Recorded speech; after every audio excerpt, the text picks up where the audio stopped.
Hi, I'm Daniel. I'm a sleep physician. And if you have insomnia, this channel is for you.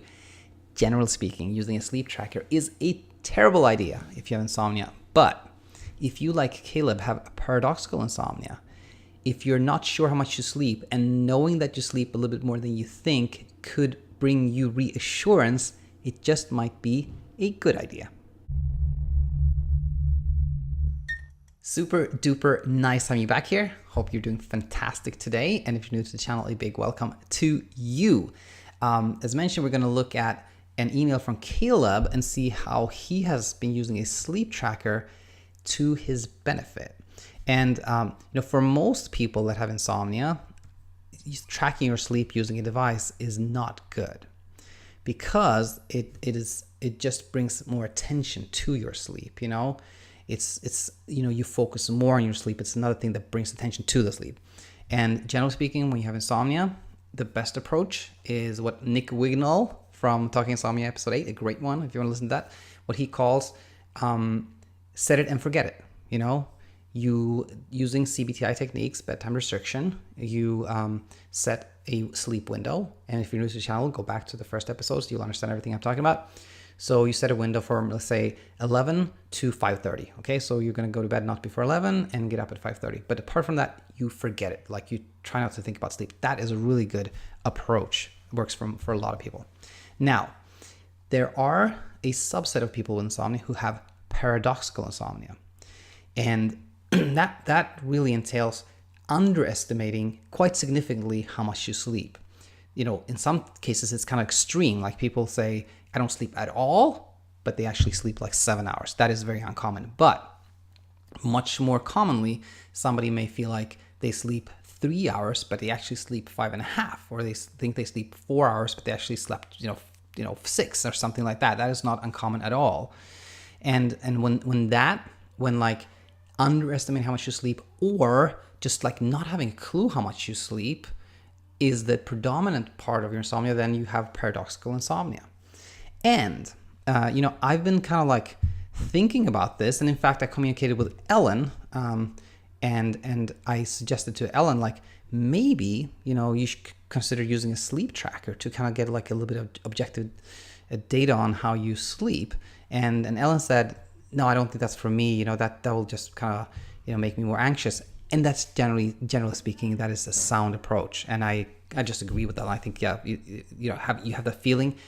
Absolutely don't use a tracker. But then I got this email from Kayleb, and I think it was really interesting. I think not for you, Ellen. I don't think this is for you, but for many others, this may be helpful. So let's read here. So Kayleb have been interacting with me quite a lot, and he definitely seems to have paradoxical insomnia, expressed a lot of times that he just doesn't know how much he sleeps. So he says here in an email from three days ago, I recently bought a fitness smartwatch called Fitbit Alta HR. According to many, it has the ability to track people's amount of sleep and how long they sleep in certain stages. I was skeptical at first and still am a little bit, but many people have been saying it is very accurate. I tried it for the first time last night, and similar to my sleep study results, it showed that I mostly have light sleep, which I'm guessing is stage 2 sleep. It states 42 minutes of awake time, 12 minutes of REM sleep, 2 hours and 24 minutes of light sleep, and about 37 minutes of deep sleep, totaling 3 hours and 12 minutes. I had fallen asleep 3:19, woke up at 7:12. Then I fell asleep again and made a second log, but said that the sleep wasn't enough to determine specific stages. I slept from 8:34 to 10:25 a.m. My target time to get out of bed was 10, so I went over 25 minutes. All in all, this comes to 4 hours and 58 minutes of sleep last night and this morning. If this is accurate and true, that actually brings me some comfort. Gets rid of some of the wondering about, did I sleep and how much? And when I read this, it kind of validated some of the feelings that I had about, maybe a sleep tracker could be good for some people. And before we go further and exploring that thought, I just want to say, generally speaking, with trackers, they are pretty accurate, most of them, when it comes to estimating your total amount of sleep. However, getting into stages, not so much. So when I see patients in clinic, I always tell them, like, overall, they're probably pretty good. But if it says you have this much light sleep, this much sleep, then don't trust that. Just look at how much your total amount of sleep was, if you're interested in that. So I think, really in conclusion here, I want to say if you are a person that just have a sense that you may sleep more than you think, or you just have no clue how much you think, and knowing that you sleep, a certain amount would bring you reassurance and comfort like it did for Kayleb, then using a sleep tracker, I think, is something to consider. Definitely something to consider.